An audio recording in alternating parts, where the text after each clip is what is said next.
Ang susunod na programa ay rated PG. Ito ay nangangailangan ng patnubay at gabay ng magulang para sa mga batang manonood.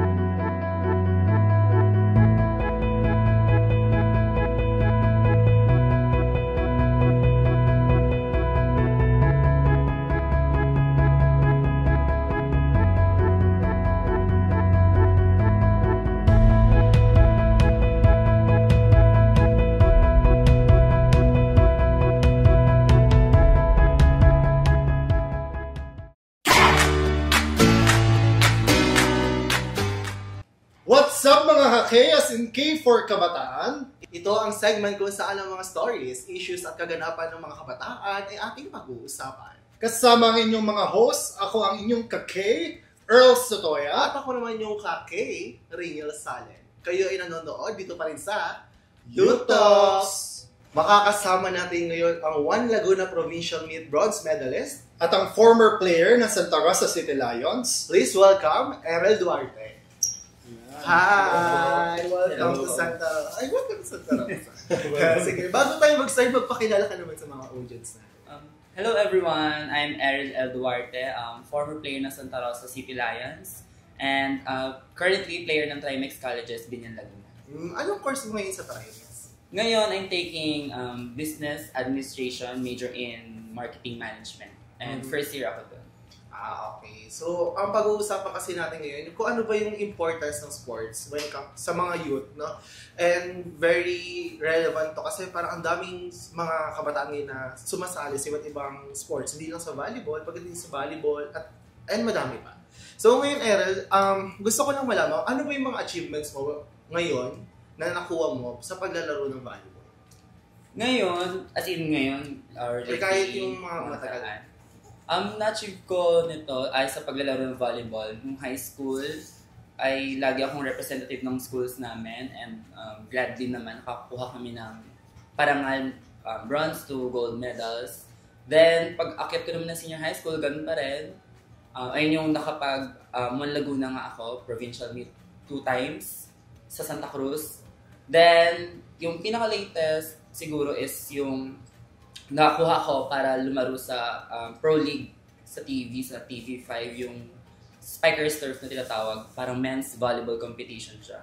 And nag-represent ako doon. So, ayun lang. Then, ito pala, kinuha ko ng Trimex para maging full scholar student. Okay. Sobrang nun, yung Spikers Turf, parang siyang counterpart ng PVL. Yeah. Parang siyang talagang ang mga kasamang kalaban mga professional na ang lalakas. Pati competition-wise, super taas ng antas ng laruan ng Spikers Turf. So, parang malaking karangalan pag nakasama ka na doon. So, yun. So, ngayon, Errol, gaano ka na ba kadagal na naglalaro as a volleyball player? Actually, nag-start ako, hindi talaga ako volleyball player. Badminton player talaga ako ng elementary.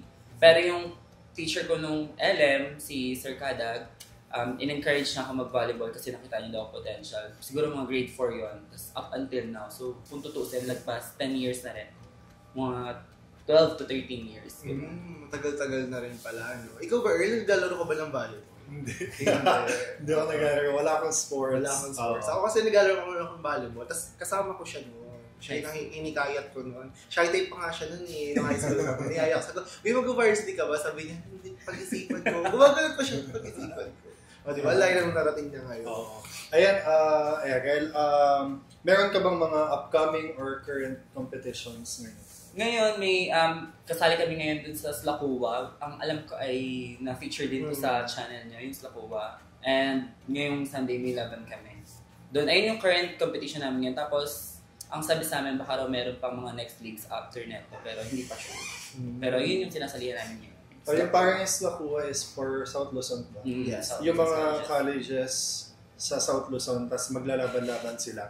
Yun yung ginanap na parang opening na sa may Calamba Doctors. CBC. And actually, nabalitaan ko, parang yung laro niyo this Sunday is do or die. Para bago makapasok sa semifinals. Sino ba makakalaban niyo this Sunday? this Sunday, kalaban namin ay University of Batangas, UB. Kung sino manalo doon, sila yung papasok sa quarterfinals. Kaya do or die namin siya Okay. Sunday. So, good luck, Erel. So, since do or die to, pag-usapan na rin natin, Erel, kung ano ba yung mga naging preparation mo? Ano muna? Physically preparation when it comes to game, before kayo mag-game? Ako personally, meron akong ritual kapag bago mag-start yung game.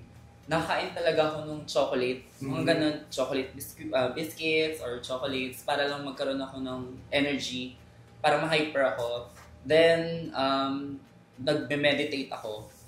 Kasi dun ako kumakalma or nakikinig ako ng mga solemn music bago mag-start yung game. Parang, yung nakakatulong sa akin para ma-relax yung katawan ko tapos maging kalmado yung utak. As a team ba, may preparation din kayo? Physically? Physically, Preparation as a team? siguro part na dun yung warm-up. Grabe kami magpapawis bago mag-start yung game para kapag pumasok kami sa loob ng court, hindi kami malamig, yung tinatawag na malamig na parang hindi namin, parang pangit yung laro, gano'n. Kaya nag-warm up kami ng maayos para pagpasok, boom agad, may energy agad kami ibibigay dun sa game. How about naman sa mental? Yung parang mental preparation bago yung games. Ito mga nakaraang araw, itong mga naunang games namin, lagi akong kumakausap mga kaibigan ko, sinasabi ko na kinakabahan ako, gano'n. Kasi, nararamdaman ko yung pressure ng game. Kasi yung may kwento kasi, yung former player ng Trimex na naalis, magaling kasi siya, tapos ako yung pumalit. So may pressure sa akin. Ang ginagawa ko lang siguro para magkaroon ako ng mental preparation is, nagkukwento ako sa mga kaibigan ko na parang sa kanya, sa mga iba kong friends, parang, tulungan mo ako, kinakabahan kasi ako, kailangan ko lang nakausap para lang kumalma ako. Para lang feel ko wala yung bigat. Oo, yung bigat. Yun, nakakatulong yun sa akin. And feel ko connect din yung sinabi mo kanina na nag-meditate ka. Yun, yung nag-meditate. As a team ba, nag-meditate din kayo? Ginagawa niyo ba siya sa training or sa game? Hindi parang hindi. Kasi ako personal, ko lang yun. Parang naging habit ko na lang. Yung mga katim ko kasi medyo baliw. Kaya hindi uso sa kanila yung meditation talaga. Parang hindi gagana ang meditation sa kanila. Uso sa kanila yung pagbabaliwan, kaya ganun. So sa tingin mo naman, as parang sa sobrang tagal mo nung nag-aaral ng volleyball, ano ba yung mga skills na kailangan para maging successful na player ka? In general. Skills, eto feel ko kasi hindi siya basta-basta natuturo. Disiplina. Doon kasi talaga nagsa-start lahat. Tulad nga nung sinabi sa akin ng coach ko, tsakaan pala yung matutong makinig.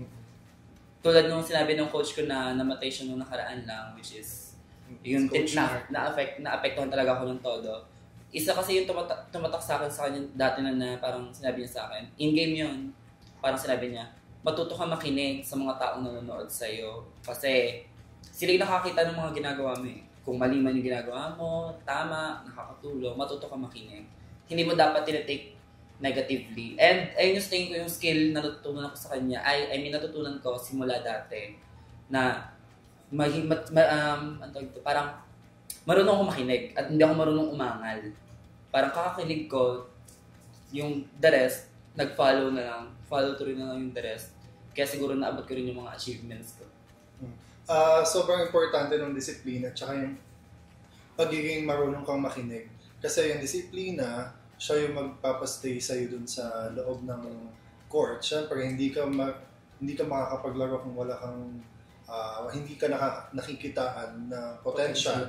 Pag yung sa pagiging marunong naman makinig, importante din siya kasi kailangan nyo mag-adjust inside the court, di ba? Talagang meron kang adjustment kahit sino pa yan, come to think of it kasi baka mamaya makatulong. Diba?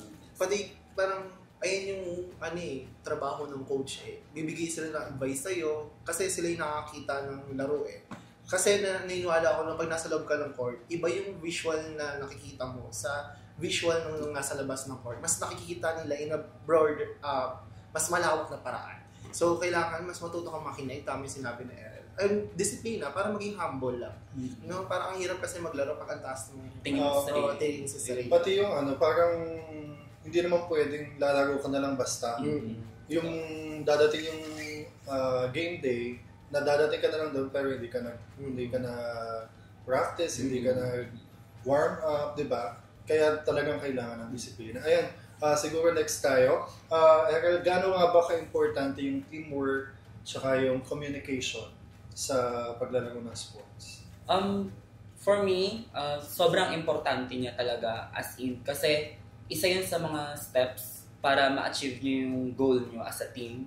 Kasi lalo na yung communication. Kung wala nun, naniniwala ko na hindi niyo makakamit yung mga gusto niyo makamit. Kasi lahat naman ng bagay na pag-uusapan ng maayos. And kung may communication kayo na maayos at may teamwork, kaya-kaya niya magtulong-tulong para makuha yung gusto niyo makuha, which is yung championship or yung tagumpay man ng team. Ano yan eh, parang connected naman lahat. Syempre sa teamwork, hindi kayo magkakaroon ng lakas kapag hindi kayo nag-usap-usap, tsaka sa communication. Kasi mahalaga, yun din dyan din papasok yung dapat marunong ka makinig, tsaka dapat disiplinado ka. Parang connected din siya para makamit yung gusto nyo mangyari. Pati pag team sport, ang hirap maglaro ng parang solo ka lang. Mm-hmm. Yung solo, wala kang kakausapin, mas okay na nagsasalita ka, tapos nakikinig ka rin at the same time. Kasi mas lalalim yung laro nyo, mas gaganda yung laro nyo, mas magiging maganda yung outcome. So, for since sa sobrang tagal mo na maglaro, and ang dami mo na rin mga accomplishments sa buhay, what are the challenges na naharap mo na as a player, and paano mo naman na-overcome? Kasi ako yung mahihain ako, pero pagdating kapag kunwari sa mga ka-teammates ko, sa coaches ko, hindi ako nahihiya magsabi sa kanila ng mga na kinakaharap ko na struggles and problems. Siguro isa na dun sa mga kinaharap kong challenges yung sa One Laguna. Kasi yung ligang yun, hindi kasi siya biro, parang buong Laguna kasi siya yung kalaban namin. From different schools, from different cities dito sa Laguna. Parang may time na na-intimidate ako dun sa isa kong ka-teammate. Malakas kasi talaga siya, si Andre ko, si Moshi. And kami yung palitan. Tapos parang may times na sa during training, si Moshi parang condition na. Parang ando na siya sa peak niya. Tapos ako, naghahabol pa rin sa kanya. So, parang na-intimidate ako sa kanya. Sabi ko, parang lalong bumaba yung laro ko. Malapit na yung laban. Ang ginawa ko, kinausap ko yung coach ko, si Coach Mark, yung nakwento ko kanina na sabi ko, Coach, baka pwede mo akong tulungan. Kasi sabi ko, nahihirapan ako makakatch up kay Moshi. Kasi ang bilis na mag-take ng mga kunwari ng mga turo sa kanya. Nagigits niya agad, nag-a-apply niya agad. Ako nahihirapan kasi nga, na-intimidate pa ako. So sabi niya, huwag ka ma-intimidate kasi parang lahat naman yon nang tinuturo ko para sa inyong lahat. One step at a time lang. Tapos, hindi lahat mabilis matuto. May mga bagay talaga natututunan ng matagal. It takes time and pinaghihirapan. And at the end, magbubunga din. Tapos yun, nung na-realize ko yung sinabi ng coach ko, na-take ko siya hanggang doon sa mismo laban namin. And fortunately naman, nakaambag ako doon sa team para makamit namin yung bronze. Munti ka na kami mag-gold kaso nagkaroon nga ng conflicts within the referees and the coaches. So, nalaglag kami, parang yun. Hindi ko na para banggitin pa yung issue kasi masyado na matagal na. At kinalimutan ko na. Nalaglag kami, bumawi kami ng Battle for Third. Yun, dun nakuha namin. Parang easy na lang namin yung Battle for Third. Kasi sabi namin, ginawa namin motivation yung nangyaring conflict. Ayun. So, ayun. Sige. Ayan. Paano nyo kaya nahahandle yung mga setbacks, yung mga pagkatalo? Yung lalo na yung controversial na game na yun na isang full bit na lang gold na. As in parang isang puntos na lang kami or 2 puntos amin na yun, finals na kami and kaso nga nagkaroon ng conflict. Ako personally, yung sa akin na muna siguro. Iyakan kasi ako iniiyak ko talaga siya kapag ganun yung nangyayari kasi syempre wala namang pagkatalo na hindi masakit. Lahat masakit and normal matalo. Ang hindi lang normal doon, ang hirap tanggapin kasi hindi fair yung pagkatalo namin noong panahon na yun. And sinabi na lang din sa amin ng coach namin, hindi naman niya kami pinabayaan na parang kailangan natin tanggapin at kailangan din natin bumawi or parang kailangan natin tumayo ulit mula doon sa pagkatalo natin. And dapat patunayan namin na parang bakit kami nandun sa liga na yun. So the next game, bumawi nga kami at pinakita namin kung sino talaga yung team namin. Siguro hindi lang naman doon sa ligang yun, kundi sa lahat na rin ng liga, ganun, in general, na kapag natalo or nagkaroon ng setback, bawi talaga. Naniniwala ko sinabi ni Aaron na parang normal lang matalo, ang hindi normal din, hindi ka natuto. Yung wala ka natutunan sa game. Kasi syempre, pag may mga natatalo ka, doon papasok yung mga realizations na dapat pala ganito ginawa mo. Dapat pala. Ngayon, Ere, ano yung mga realizations mo after that game? Ako, nung ang na-realize ko noon, sabi ko, marami pa akong dapat matutunan. Kasi naniniwala din ako na parang there's always a room for new learnings and improvements. So after that game, parang sabi ko, kailangan ko pa magpursige. And parang bukod pa doon kasi nagkaroon din ako na parang, na-issue din ako dati na parang nasisilip yung skills ko na parang minamaliit nila ako na parang hanggang ganito kong liga lang, ganyan. Tinake ko siya as motivation, nagtsaga ako mag-training. As in, tiniis ko lahat, as hanggang sa mag-improve ako. Siguro kasi, hindi ang nasa isip ko na yung revenge, pero yung revenge na nasa isip ko nun is gusto ko maging successful pagdating sa volleyball. And mukha namang nagbubong na unti-unti. Hindi pa buong buo, pero at least merong progress. Yun. So, very maganda yung napag-uusapan. So, bago tayo mag-proceed sa next question natin, maglalaro muna tayo para medyo gumagaan yung feeling natin. Kasi ang lalim ito. Masyadong emotional. Maglalaro po tayo ng word game. Bubunot lang siya si Eren ng word, then i-connect niya po sa sports.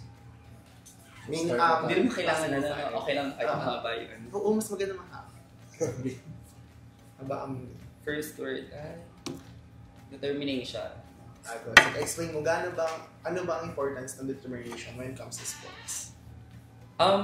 Sobrang halaga ng determination para sa akin when it comes to sports. Kasi doon ka humuhugot ng lakas eh. Doon ka humuhugot na inspirasyon kung bakit ginawa mo yung bagay na yun, hindi lang sa sports in the first place. Pag may determination ka kasi, susunod na rin yung sipag, yung kagustuhan mo maglaro, manalo. So, yung determination talaga ay sobrang importante para sa akin. Kasi yung parang parang yung eagerness mo na gawin yung mga gusto mong gawin para manalo kayo. Diba? Yan yung parang mahalaga siya. Kasi pag wala ka nun, bakit ka pa nga naman naglalaro? Maganda rin yung may determination kasi parang mas clear yung goal mo. Yung vision mo sa goal mo. Kasi pag wala kang determination, parang okay, sige, atin lang ng training. And so, magpapatid ka training. Maganda yung may determination, katuan ng training para manalo. Parang ayun kasi nag-boost ng self-confidence din, yung determination. Yeah, next word. Pwede ka na sa Miss Q. Perseverance. Ayan. Ito, tulad na lang din ng sinabi ko sa siguro kanina sa determination. Part naman na yan ng lahat na parang ayun, isa rin yung sa natutunan ko. Paano ko siya may kakunik sa sports. Kasi kapag wala kang perseverance, parang wala ka rin patutunguhan. Wala kang goal, wala kang ayun yung term, parang baka pulutin ka na lang sa kangkungan pag wala kang perseverance. Hindi lang sa sports, kundi siguro sa buhay na rin ng lahat ng tao dito sa mundo. Kasi parang once na sinabi mong perseverance, parang wala kang iniisip na negative. Like, puro nasa isip mo ay positive lang. Mananalo ako, magtatagumpay tayo, gano'n. Kasi pag wala kang perseverance, automatic, ang nasa utak mo, ay matatalo kami dito. Hindi kami mananalo dito, malalakas itong mga to. Mas maganda rin na may positive mindset. Para ma-avoid yung negativity. Ang hirap maglaro pag balot ka. Oo, totoo. Parang hindi na magiging maayos yung laro. Ang bigat sa feeling. So, next. Kaya mo yan. Kahit mga sampo. Passion. Ayan, maganda yan. Sige. Ito, dati wala ako neto. Actually, di ko siya ramdam nung LM ako. Kasi nga, di ba sabi ko dati, badminton player ako. Tapos, yun nga, yung coach ko nung elementary, sabi niya sa akin, try ko daw mag-volleyball. Na-try ko. And somehow, nagustuhan ko siya. Tapos, nasundan pa yun ng parang UAAP season na parang sila Alaysa Valdez. Kapanahon nila Alaysa Valdez. Parang, na-inspire ako. So after ko ma-inspire, dahil na-inspire ako kay Alaysa, nag-training ako ng nag-training. Tapos hanggang sa tumagal ako sa training, parang nagkaroon na lang din ako ng passion sa volleyball. Nagustuhan ko na rin siya. And parang, hindi siya basta na-in love ako sa volleyball. Yun yung term ko. Na hanggang ngayon, dinadala ko talaga siya. At passion ko na talaga siya. Kapag wala akong volleyball, parang kulang yung araw ko or kulang yung buhay ko. Aminin natin sa hindi, no? Yung talagang time nila Alyssa Valdez na yung sunod-sunod yung mga laban nila na Yung peak na era. matatalo na sila, tapos bigla silang aabante, tapos sila pa yung mananalo. Yung parang nakakuha ng mga puso ng mga tao. Ang Kaya tawag lalo ata nila doon, Cinderella. Cinderella Run. Kasi from ilalim talaga, umangat talaga sila hanggang matalo na yung defense. So, yun. Actually, madami rin namulat sa volleyball. Gawa ni Alyssa Valdez. Kumbaga siya ang tinatawag na heart of the volleyball in the Philippines.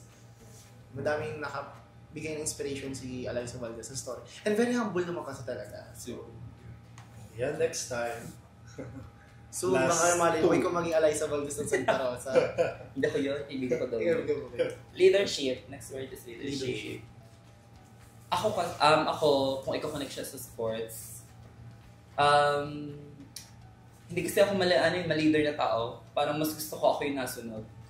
And kung i-connect siya sa sports, lahat tayo, each one na part ng team na yon may karapatan maging leader. Leader ng team and leader ng sarili niyang buhay or leader ng sarili niyang game or flow. Kaya importante yung leadership sa sports. Kasi alam mo yun, hindi mo maililid yung sarili mo or yung team mo sa tagumpay na gusto nyo kung hindi mo kayang i-manage Yung sarili mo. yung sarili and yung team. Kaya kailangan mong maging leader talaga in some ways kung saang situation man niya. Kaya yung leadership, very important din yan kung tutusin sa sports and in general. Yung leadership din, mas maganda nito, especially may mga rookie tayo mga kampe. Kumbaga tayo yung magiging silbi nilang model, kumbaga, di ba? Kaya kailangan ng leadership. Parang to guide them. Kasi yung mga pagsubok na pagdaanan mo, kumbaga parang ayaw mo na maranasan nila. Kumbaga parang gusto mo nang, naranasan kong ayoko nan kasi bumagsak ako dyan, o dito ka sa mas magandang way, di ba? Totoo din yung sinabi ni Errol na lahat, sa buong team, lahat ay may karapatang maging leader. Kasi parang parang kahit may team captain dyan, parang sa bawat situation, meron talagang isang tumatayong leader. Diba? Kasi hindi naman lahat ng playing time nandun sa loob yung team captain or yung leader. So talagang meron talagang mag-step up. At yun yung diba, yun yung mahalaga sa volleyball.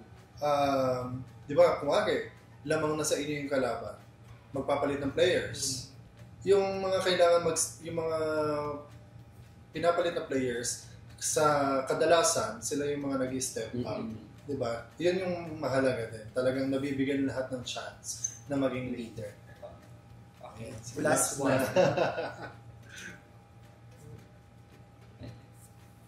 Ayan. Next word is fairness. Ito, super importante talaga sa akin ito. Sige, ilabas mo lahat. Hindi. Siguro naman, wala namang gusto kasing matalo or manalo ng hindi fair yung laban.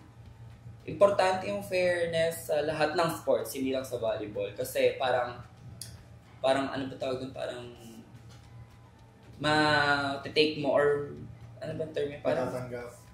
Hindi, parang kunwari, ikaw nag-training ka ng maayos, tas nagbunga. Parang yung fairness doon, kasi naghirap ka, tas naghirap din yung kalaban yung team. Ayun, parang ma-acknowledge yung paghihirap ng both sides. Kung manalo or matalo man, kasi may fairness doon sa game. Kaya sobrang importante sa akin ng fairness in a way na parang pag halimbawa natalo kami doon sa game at alam naman namin na maganda yung game, na ibigay namin yung best namin and wala naman dugang nangyari, tapos yung kalaban din namin, alam naman namin deserve din nila manalo.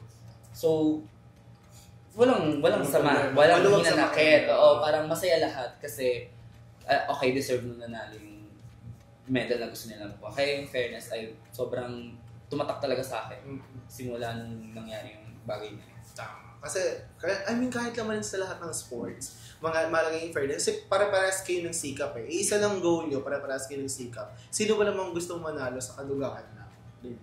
So, alam nyo, yung fairness, di ba lagi nating sinasabi, dapat sports tayo, yung sportsmanship, kahit anong maging result ng game. Pero kasi, pag naisip mo siya, depende siya sa situation. Meron talaga kasing mga situations na hindi aayon sa atin, na alam natin nasa tama tayo. Yung mga ganon. Kasi, dun sa mga ganong situation, paano nga naman tayo magiging sports? Diba? Kasi alam natin sa sarili natin na ginawa natin yung best natin, na mayroong nagkaroon ng pagkakamali. Pero, ayun, kaya talagang sobrang mahalaga ng fairness. Kasi diyan natin masasabi kung kailangan ba natin tanggapin, kung ano yung magiging reaction natin doon sa magiging result ng game. Tsaka parang for me, pag may fairness, makatao ka. Yun yung tamang term para sa akin. Kasi pag alam mo yan, pag alam mo sa sarili mo na nanduga kayo or yung parang natatanggalan ka ng pagiging makatao. Kumbaga ng core value sa buhay. Pati parang maganda rin tingin sa'yo ng iba. Hindi lang kakampi mo, kalaban mo, yung mga audience. Yung impression kasi, di ba? Oo, ang hirap kasi. Kapag kasi naisipan ka or nataniman ka ng isang pagkakataon, ang hirap na. Yung tingin sa'yo ng tao, hindi na siya mabilis mabago. So yan, nasa kaligitnaan pa lang tayo ng ating pinag-uusapan, no? And keep on tuning in, magbabalik ang Youth Talks!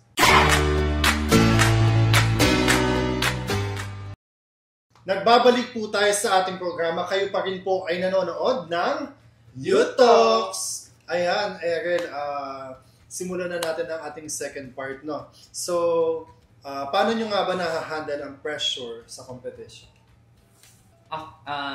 Turo to lagi sa amin ng mga coach namin. Kahit ang dami ko na napagdaan ng coach, pero yun lagi yung sinasabi sa amin na parang huminga kami ng malalim. Kasi pag humihinga kami ng malalim, mas nagiging clear yung mind namin na parang, okay, ito yung goal namin. Tapos kapag humihinga kasi kami ng malalim, parang nare-release yung bigat mo sa dibdib mo, yung bilis ng tempo ng puso mo, parang medyo bumabagal, yung kaba nawawala. Kaya yung paghinga talaga yung nabuga talaga ng malakas kapag nahinga, ay yung nakakatulong sa amin. Tapos, part na rin siguro nun yung pag-uusap. Hindi naman pwede mawawala yung pag-uusap kapag may pressure. Kasi kapag pag-uusapan nyo, parang nagkakaroon kayo ng solution eh. Nagka-come up kayo ng mga pwedeng maging solution para doon sa magiging possible problems and yung problems na hinaharap nyo that time. Kaya, ayun yung mga bagay na ginagawa namin kapag may pressure doon sa team. Naranasan mo na ba yung I mean, hindi lang naman ito nangyayari. May nakikita ko kahit sa mga pro league, pag pinapressure sila, ginaganto sila. Oo. Naranasan mo na, or like sa sarili mo, dinididiban mo na sarili mo. Ako, para na mawala yung kaba. Yun. Dinidibdib ako yung sarili ko. Na, hindi naman yung gano'n, parang gano'n, mabilis. Pero ako, lagi ako nakakakita ng ginaganon. Yung teammate namin dati, parang sa Sikmura talaga siya kasi wala siyang laro. Importante yung game namin na pagka ganun sa kanya ng coach, biglang lumabas yung laro niya. Ang ganda ng laro niya bigla. Nalo kami. Tapos hindi lang doon, kapag nanonood ako, lagi ganun.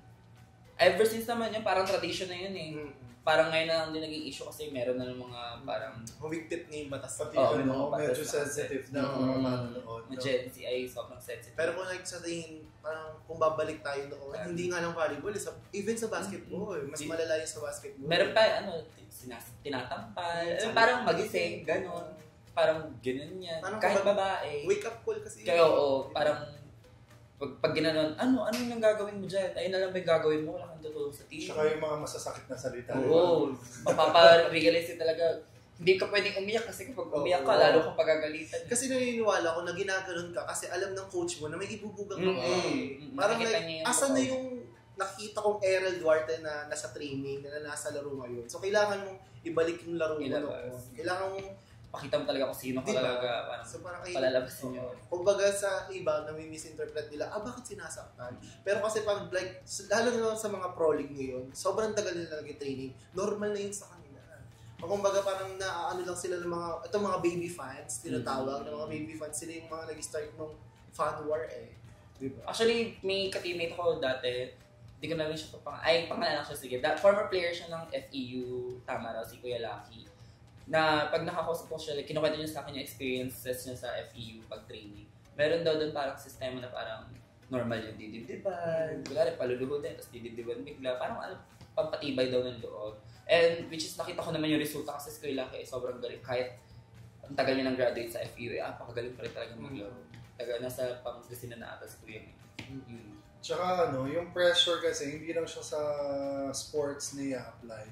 Di ba once na, meron tayong performance, Mm-hmm. magsasalita tayo sa harap ng maraming tao. Yung pressure, di ba, parang talagang kahit sino pwede siyang napuhan ng pressure. At sobrang bigat talaga. Oo, kahit yung mga sa pag-aaral, yung pressure, di ba, yung hindi aabot sa deadline ng ganito. Talagang kailangan mo talaga ng wake-up call. Kasi hindi mo marirealize yung mga dapat na tama mong gawin kung walang wake-up call. Pati parang di lahat mag-agree sa sistema ng gano'n. Pero parang some of them nag-work kasi eh. So parang hindi natin pwedeng, uy, grabe kayo sa taong to, ba't yung sinasaktan physically? Kasi sometimes ayun yung nag-work. And syempre, with consent pa rin. Mas importante pa rin yung may consent na alam na part lang yun ng trabaho, part lang yun ng player, or part lang yun ng sistema as a team. Tsaka siya, nasa kanya-kanya pa din siyang preferences ng tao. Kung ganun ba yung nag-work sa kanya or hindi. Then, kung ganun, edi okay. Good. Gawin. Pero talagang, naman yun. Meron lang talaga tayong medyo nagkakaproblema tayo dun sa mga, especially sa Pro League, na nakakakita ng ganun. At yung mga fans kasi talaga yung sobrang overprotective dun sa mga sinusuportahan nila. So, speaking of pressure, since ito na ibsa na yung pressure, paano mo naman na ma-maintain yung positive environment within your team? Ako, pag ganun, alam mo naman siguro yung lagi ako nakangiti sa loob ng court. Wala na, pag nakakuha kami puntos, automatic nakangiti ako, natawa. Kahit kapag naman nagka-error kami or puntos ng kalaban, nakatawa pa rin ako. Kasi parang dun pa lang, yung positivity kasi naniniwala ko, magsisimula siya sa sarili mo. Pag nag-umpisa siya sa sarili mo, lalabas yan eh, tapos ma-influensya mo yung ibang ka-teammates mo. And doon, parang since na-influensya nyo na sila na magkaroon ng positivity, parang the rest will follow na. Parang yung flow ng game nyo, yung flow ng paglalaro nyo, mas gaganda kasi nga, wala kayong masyadong iniisip na negativity. Tsaka, ang pangit kapag binabalot mo yung sarili mo ng negativity, parang magiging clouded yung utak mo, hindi magiging clear yung mindset mo na parang walang mangyayari kapag puro negativity talaga yung pinaiiral sa katawan ng tao. Kaya yung mga ganung bagay, smile talaga yung pinaka... Sa ganyan din kasi parang siya eh, hawa-hawa. Kapag may isang positive, hahawahan niyo yung mga kasama niya. Pag may negative na isa, hihilahin niyo yung teammates. So, ang hirap iangat ng mga tao kapag dinown talaga naman na. Ang hirap. Pati mas masaya maglaro kapag masaya. Nag-e-enjoy. Diba? Masaya kayo. Mas masaya maglaro kapag masaya kayo. Mas lalabas kasi yung laro pag masaya kayo eh. Di naman kami nakakalimutan payuhan ng mga coaches namin na huwag namin kakalimutan mag-enjoy. Kasi iba pa rin talaga kapag ine-enjoy mo yung ginagawa mo. Parang natural lang lumalabas yung skills at saka yung galing mo kapag nag-enjoy. Mas nakakapag-isip ka rin ng maayos. Kasi nag-enjoy ka rin. Unlike kapag may pressure, hindi mo ba yung pressure? Mga yung error. Kapag masaya ka lang, hindi mo na lang, wala, enjoy ka lang. Diba? Gusto mo lang manalo. Yes. So, ayun, sige. Go, Errol. Ayan. Errol, ano kaya yung most memorable moment mo sa loob ng court? Ako, eto, lagi ko ito kinukwento sa mga nagsisimula pa lang maglaro, tsaka yung mga rookies na nakakasama ko. Sinasabi ko sa kanila nung kasi nung LM ako parang puro dig lang ako, hindi ako napalo. Tapos nung nag-high school ako, doon lang ako natuto pumalo. Sabi ko, alam nyo ba, kasi nakita na nila ako na maayos maglaro eh. And tsaka di ko naman dinedefine sarili ko na malakas kasi di ko alam yung definition na sinasabi ko lang na maayos ako maglaro. Nung nakikita nila ako maayos maglaro ngayon, dati hindi. Sabi ko sa kanila, alam niyo ba yung parang high school ako, junior high, grade 8, hindi ako marunong talaga pumalo, ganyan. Parang bangko pa ako, ganyan. Tapos taga-service lang ako, taga-receive. Tapos tandang-tanda ako na parang, hindi ko ito makakalimutan sa volleyball career ko na parang pinapapalo kami. May tatawag sa free spiking sa volleyball, parang warm-up game. Free spiking ganyan. Ako na yung susunod papalo. Pag bato ng coach ko, pag palo ko, lumipad talaga yung bola, palabas ng court talaga. Yung tawag talaga happy birthday. Tapos ako, hindi ako natawa. Sabi na, naiinis ako sa sarili ko. Sabi ko, pangit yung palo. Kasi yung mga nauna sa akin, ang lalakas ng palo. Bounce talaga kung bounce. Ako, pag palo ko ganyan. Sabi ko, ano ba yun? Tapos tinuruan ako ng coach ko. Tapos parang parang na-absorb ko kagad yung tinuro niya. Sumunod lang palo ka kasi ikot eh. Pag palo ko, bounce ball ako naman yung bumounce sa gulat sila na. So yun, parang sabi ko, ay kaya ko pala makipagsabayan kahit sa mas matatanda sa akin, mas magagaling. Parang basta siguro, ay hindi pa siguro, parang sipagan ko lang. Alam kong meron akong potential, doon ko na-realize. And hindi ko siya makakalimutan kasi dinala ko yun. Pag kunwari, down ako, sabi ko, bakit nga ba ako nandito? Tapos yun, parang naisip ko na masaya ako na ginagawa ko to. Yun. Naging memorable siya sa'yo kasi ayun yung starting point Ko.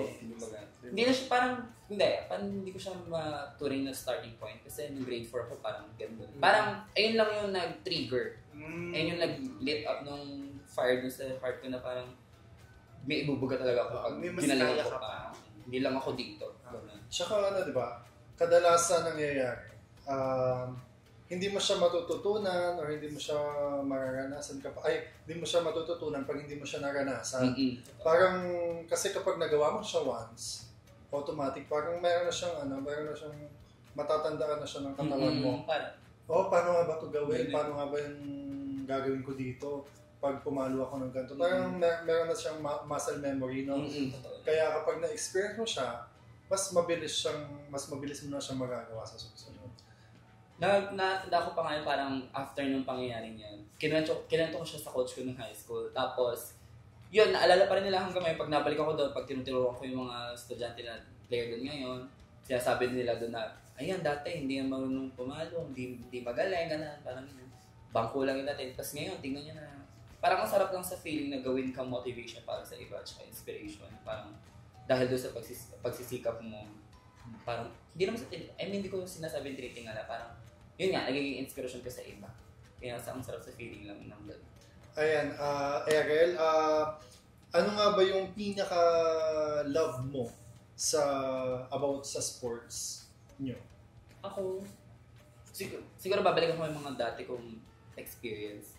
Ako, gusto ko talaga or pinakamahal ko sa volleyball, yung amoy ng bola. Gusto ko yung amoy ng bola ng volleyball dati, lalo kapag bago. Kapag nakakaamoy ako ng bola or nakakarinig ako ng tunog ng bola kapag tumatama sa ganito, na-excite ako, napapangiti ako na parang gusto kong maglaro. And up until now naman, gusto ko yung amoy ng, hindi yung mga maasim na bola. May pawis-pawis na, hindi naman ganyan, yung mga bago. Gusto ko yung amoy ng bagong sapatos.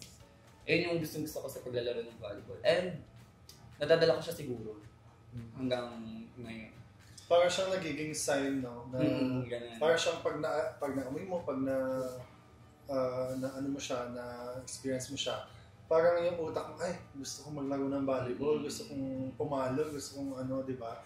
Yung mga gano'n, parang nagiging na siya ng utak mo, na kapag nakaamoy ka ng gano'n. Actually, hindi ko siya kinukwento sa mga kaibigan ko. Actually, I feel ko alam hindi niya alam yun eh. Kasi ako lang yun sa sarili ko, kasi hindi ako mahilig mag-share na parang mga ganung bagay. Na parang pag pumasok ako ng court, ang saya-saya ko, ganun. Pag nakakaamoy ako ng bola, ganun. Nakakita ko naman naglalaro, parang ang saya-saya ko. Ayun yung gustong-gusto ko sa volleyball, kaya hanggang ngayon, hindi ko siya mabitawan. Even nung nagtrabaho ako, alam niya na kahit nagtrabaho ako sa BPO industry, hindi talaga pwedeng hindi ako maglalaro. Pag uwi ko galing trabaho, sabi ko, volleyball. Kaya gusto ko siya. So yun, parang sobrang deep nung mo sa volleyball. Sa tingin mo naman, sobrang lalim na ng laruan mo sa volleyball or like relationship when it comes to volleyball. Ano naman yung naging impact mo sa volleyball community or kahit sa team nyo lang itself? Ako, sa ngayon, nagugulat pa ako kung ano yung naging impact ko sa team ko ngayon. Pero doon sa mga nakaraan, lagi kasi may mga nag-chat sa akin na parang random people. Kakalala ko naman, pero out of nowhere, nag-chat sila na parang, hi kuya, hi ate, parang galing mo maglaro, parang gusto ko maging katulad ikaw, gusto ko, parang na-inspire ako maglagawa mo. Tapos, meron pa ako natanggap na parang mahingi sila ng payo sa akin na parang ano yung kailangan gawin nila para doon lumakas sa pag-volleyball. And sa tingin ko, yun yung naging impact. So, parang naging inspiration ako kahit pa paano doon sa pag-volleyball nila ngayon. And yung mga nagtanong na yun, nakita ko sila ngayon, magagaling na sila at makakalaro ko na rin naman sila. Paano mo nire-replay yung mga gano'n? Ako, natawanan ko talaga sila. Honestly, kapag gano'n, sasabihin ko sa kanila, i-reply ako, bakit ako? Sabi ko gano'n, bakit sa akin ka nagtatanong? Sabi ko ganyan. Kasi, hindi ko naman nakikita yung sarili ko na malakas. Like, alam niya yan, sinasabi ko na hindi ako malakas, marunong lang ako. And pag sinasabi sa akin, nire-reply ko talaga, as in maraming ha-ha, tawa talaga ako, ha-ha. Sabi ko, bakit ako? So kung ganito lang gawin mo, tapos ako sinusundan ng advice or kung ano man yung mga natutunan ko na pwede ko i-share sa kanya. Okay. Ayan. What has been your biggest accomplishment as a player so far? Ako, ay yung nabanggit ko kanina na parang baka may mga taong nagmaliit sa skills ko na parang hanggang dyan ka lang sa ligang yan, one day league, mga ganun, hanggang intercolor ka lang. And parang na-trigger yung ano ko nun yung parang nagkaroon ng eagerness na gusto ko pa matuto na to the point na grabe talaga yung pagtitraining. Yung pinayat ko, nag-discipline na talaga, tapos hanggang sa nakagame part ako ng pro league. Reserve ako doon pero alam mo yun, parang okay, hindi ako pang one day league. Hindi ako pang intercolor. Kasi kinuha nila. Nakita nila na may kaya ako inuga. And ayun yung para sa akin yung sweetest revenge ko sa kanila lahat. Parang naging hindi naman totally successful. Naging part ako ng isang successful team. Dagdag ko lang kasi kilala ko na sa Errol for 6 years. Parang tagal. So, parang yung nabanggit na kanina na nag-provincial siya kasi parang sa mga hindi pag provincial kasi may allowance. Ay nakuwento sa akin na Errol na yung allowance niya, binibigyan niya yung mama. So parang like feeling ko, isa siya sa mga one of his biggest accomplishment na tutulong pa rin somehow sa parents kahit hindi kalaki yung allowance nila, di ba? At least bumabalik siya sa kung sino nga ba yung mumubog sa kanya. Ayan, additional question. Paano mo nababalance yung sports sa pag-aaral tsaka sa personal life? Siguro time management na lang din. Alam niyo rin, kwento ko lang, parang grade 11 kami. Kasi bugbugan kami sa training nun. Tapos isa kami teacher na grabe magpo-project. Nagka-training kami. Tapos ako, di ko pa napapasa yung project. Tapos, kasi yung teacher na yun, inaabot siya ng gabi doon. Di confident pa ako, training. Pagpunta ko ng school, yung project na ginawa ko yung brochure, di na ipasa. Yung teacher na yan, parang medyo strict. Oo, tapos ang baba nagbigay ng grade. May groupings yun. Nasa akin na yung, tapos na yung, papasa ko na lang. Di ko napasa. Umiyak talaga ako sa hagdan. Sabi ko, tapos nagsumbo ko sa coach namin yung teacher. Sabi ko, hindi ko tinanggap yung project namin kasi iti-train. Tapos simula nun, na-realize ko na kailangan ko talaga ng time management na parang kailangan may allotted time ako dun sa mga bagay-bagay. Parang may to-do list ako palagi. Kailangan magawa ko siya ganitong araw. Kailangan magawa ko siya ganitong oras. Kasi kapag hindi ko siya nasunod, ako yung magsasuffer Ako yung magpa-procrastinate tsaka magka-cramming malalaman. And hanggang ngayon, as in sobrang laking tulong. Dinala ko siya hanggang ngayon kasi ngayong college, chill talaga ako. Tapos yung mga kaklase ko din niya, kahit hindi sila sports inclined, nagka-cram sila ako, pangiting-ngiti ng room kasi nga marunong ako mag-manage ng mga gawain. How about naman sa personal life mo? Personal life? Pag ano lang yan pag may vacant time na lang ako siguro. Parang pag may vacant time, yun na yung me time ko. Parang makikipag-usap sa kanila. Paano bang ganap mo ngayon? Paano ang schedule ng training and pasok? Ang schedule ng training ko ay MWF, the Saturday, Sunday Liga. MWF, 6 p.m. to 10, 6 p.m. to 11. Tapos ang pasok ko sa school ay Monday to Thursday, minsan may Friday. Pinakamaaga ay 7:30, tapos ang pinaka-late ay 5 p.m. So, yun, parang in-assess ko yung mga possibilities doon. Pinag-compare ko, tapos saka ko siya ginawa ng to-do list and mga schedule ng time management ko. Doon, parang nakita ko doon. I think maganda rin na malaman ng mga student athlete ngayon yung priorities pa rin. Like yung pagiging athlete, siguro kumbaga sideline lang siya. Hindi ang main priority pa rin ay dapat yung pag-aaral. Kasi parang ang alam ko Errol, di ba, parang hindi pinaglalaro ang mga estudyante may bagsak. Actually, hindi lang siya tinatanggal. Yes. Isa kasi sa tumatak sa akin yung parang UP player siya, si Kat Bersola. At magna cum laude siya. Very proud. Ang hirap ng course niya. Oo, sobrang hirap ng course niya. Parang about biochem, ganun. Tapos, magna cum laude siya, tapos nagiging best blocker pa siya, mga ganyan. Magaling na player siya. Sinabi niya na parang, yung volleyball, nandyan lang yan. Pero yung pag-aaral, kapag pinakawalan mo yan, may hirapan kang bumalik. Then yun, tumatak siya sa isip ko na parang, kapag hindi ko priority yung pag-aaral, alam kong yung volleyball ay mawawala din sa buhay ko. So, nung pinriority ko yung pag-aaral, yung volleyball, alam mo yun, dumadating na din, may nag-aaya na kaya ayun, tumatak siya sa akin hanggang ngayon. Ayan. Diba? Oh, Sige, sige, go. Parang naniniwala kasi ako na yung edukasyon yung something na never maaagaw sa ibang tao. And kahit like sa sports, may peak ka. And kung mawala ka man sa sa peak era mo, at least, di ba, nakapagtapos ka na mag-aaral. May napatunayan ka. May fallback ka. Yes, di ba? Yun yung maganda pag alam mo yung priorities mo. Yan, last na. Anong maipapayo mo sa mga kabataan, Sa mga na gustong maging Athlete. athlete ng kung anumang sports? Ako lagi ko sinasabi to sa mga nagtatanong sa akin, yung pwede ko i-advise. Sabi ko, wag kayong mapapagod makinig at matuto kasi everyday may panibagong knowledge na pwede ka matake. Tsaka dapat lagi kayo may room for improvement. Kasi walang taong hindi natututo. Pag hindi ka marunong matuto, wala kang patutunguhan. And makinig kasi makinig at intindihin yung sinasabi sa'yo. Ganun, nang hindi ka umaangal. Kasi alam nung tao na sinasabi sa'yo, alam ng tao nung nagsasabi sa'yo kung ano yung tama na kailangan mong gawin. Siguro ang kailangan mo na lang iwasan sa pakikinig yung mga bash. Ganun. Pero part naman kasi yun ganun yung realidad. May positive, may negative. And kung ganun, gawin na lang nilang motivation. Yes.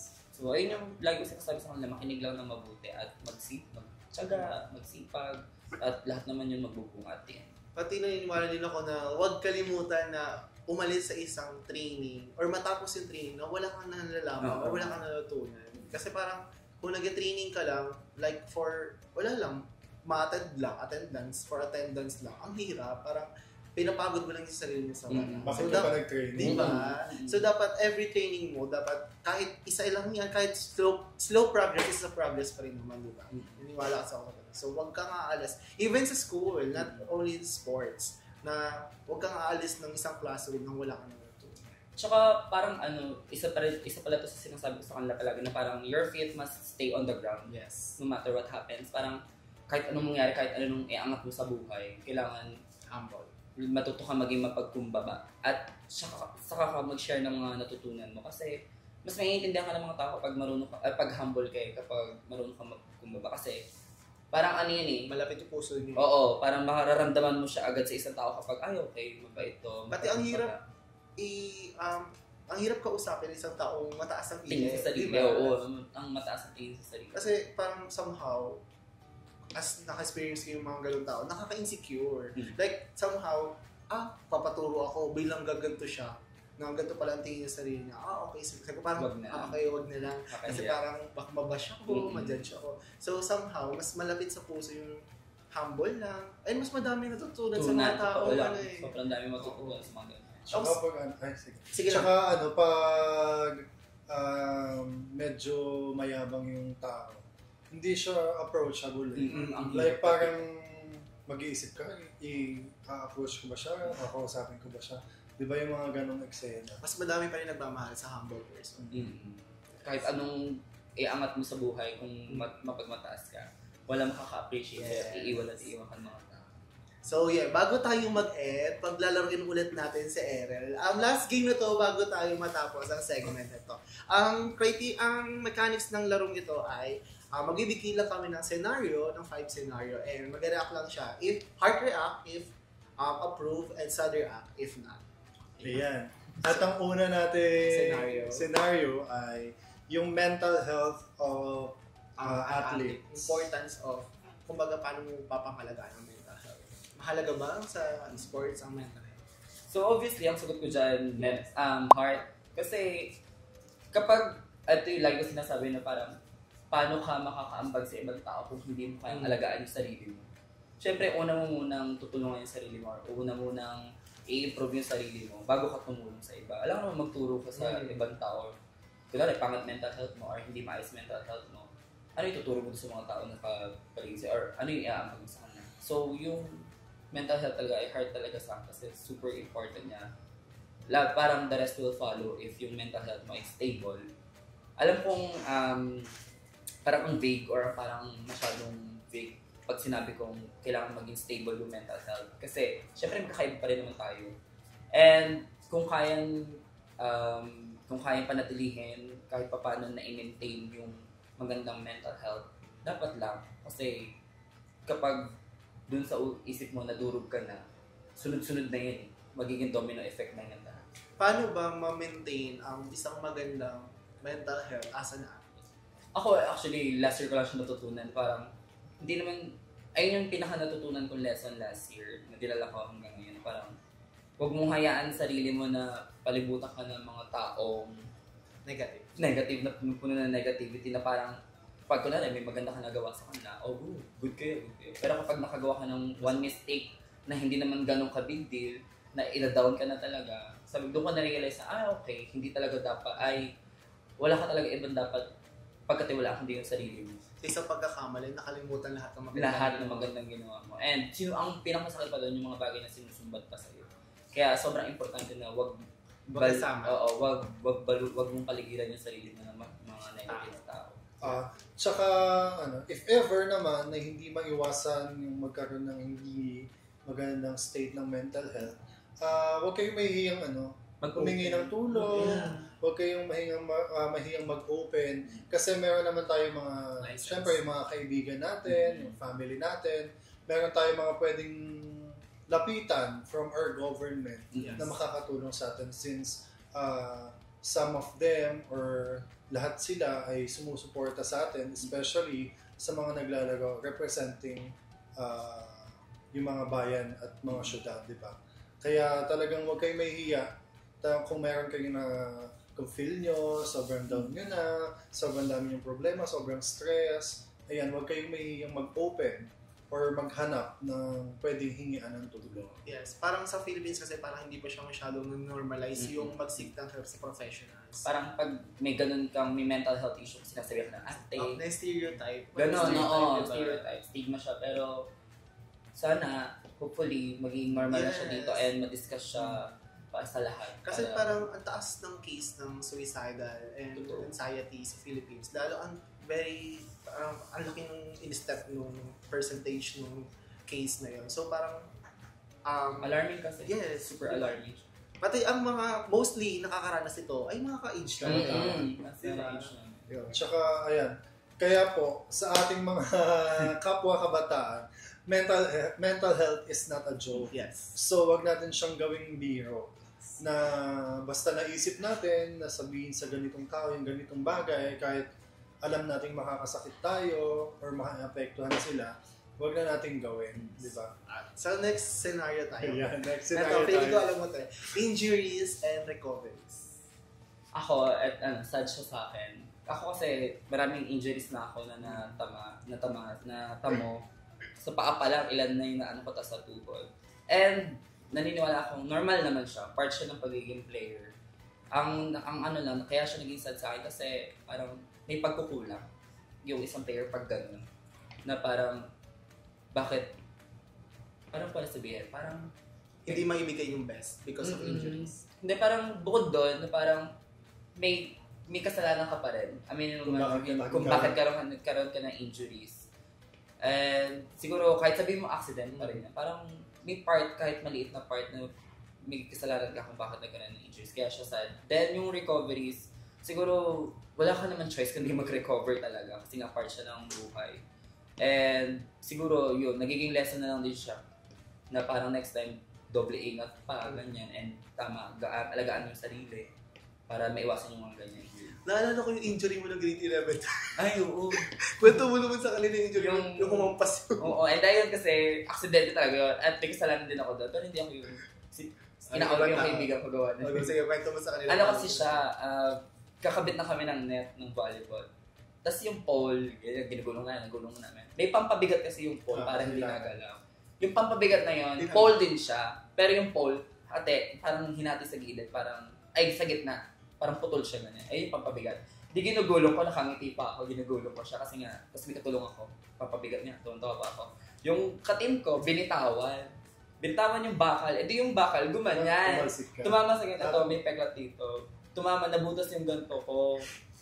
Tapos ako, nahilo talaga ako nun. Tapos, ang tawang-tawa pa ako lang kasi pag tama ng pole, sabi ko pa, tumawa talaga ako. Tapos, Tapos yung mga team ko sabi, "Uy, ano, kumusta ka na?" Nadugo na siya, natulo na siya. Tapos nag-blackout na ako. Tapos kinapaggang niya ako, dinadugo na. Sabi ko, dumiret. Tumawa talaga ako doon. Ewan ko lang ba't ako tumawa doon. Sabi ko nga sa kanila, para ako sinuntok ni Pacquiao. Sabi ko, para ako sinuntok ni Pacquiao. Di dumiret ako sa gripo. Gagasan ko ganyan. Kinabukas. Bawal kasi absent ng training kahit anong mangyari. Kung may lagnat, ganyan. Yun, kahit buti naman, pinagbigyan ako doon. Naka-absent ako na isang araw. Kasi kaya ko siya... Bumisita ako sa school. Nakita nila gano'n akong may gas. May tagpi siya dito. Miguel, ano nangyari dyan? Tapos kinuwento niya. Butas talaga siya. Tapos ito pa, kaya ako pinagpahinga kasi yung tumama sa mukha ko, may kalawang. Pero di ba... Naturo ko naka-anti-tetano agad. As in, butas talaga siya ngayon. May peglat pahinga. Ayan, next naman tayo. Sad react or heart react sa gender equality in sports. Ako, totally heart react ako dyan. Kasi being part of LGBT din. Tapos, kasi dati, kwento ko lang, parang dati hindi pagbading ka, malabong matanggap ka sa isang team and required magpakalbo ngayon. And ngayon, happy to see naman na parang nabago yun. Na ngayon, pwede na mahaba buhok. Ganyan. Pwede na bading. Pwede naman bading dati, pero alam mo yung magpapanggap pa sila para mapasok na sila sa team. Pero ngayon, ang saya lang na free kang mapakilala yung sarili mo, malaya ka na makapaglaro kung ano at kung sino ka. Ngayon, mga katingin ko, parang 17 kami, tapos lamang pa mga bading, parang lalaki lang sa amin ay puro lima lang ata. Napapalimutan sila ng kapusla. Pati mas masaya pag may kasama. Sobrang saya kapag. Kaya yung gender equality dapat lang siya i-implement sa lahat. Hindi lang Tsaka parang ano na siya kalat na siya, talamak na siya. Normal sa na. Basketball, sa volleyball, kahit sa sports, meron na siyang male and female category. Talagang hindi na siya yung parang, di ba, once dati iniisip natin ang basketball is for men lang.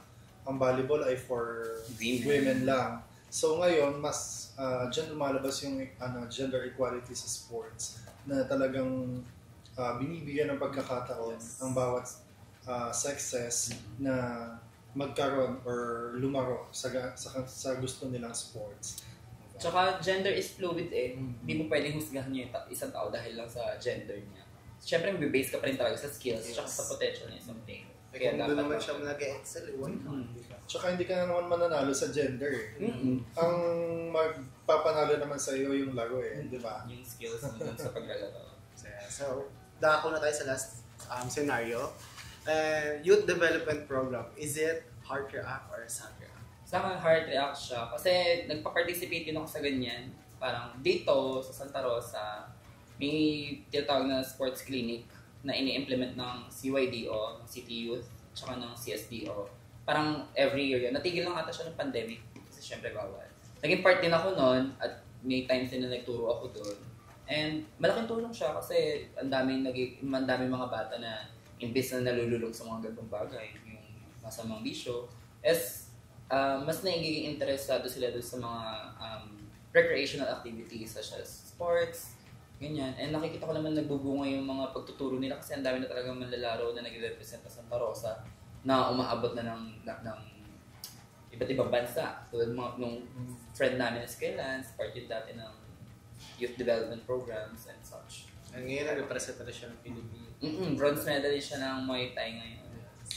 Yung parang yung sports clinic kasi, yung sports clinic, di ba, para siyang sila yung nagtuturo doon sa mga bata na gustong mag-join sa sports or sa kahit anong recreational activities. Para siyang nagiging school para, di ba tayo na pumapasok tayo sa school para matuto, parang sports clinic, pumapasok din sila doon para matuto naman sa sports.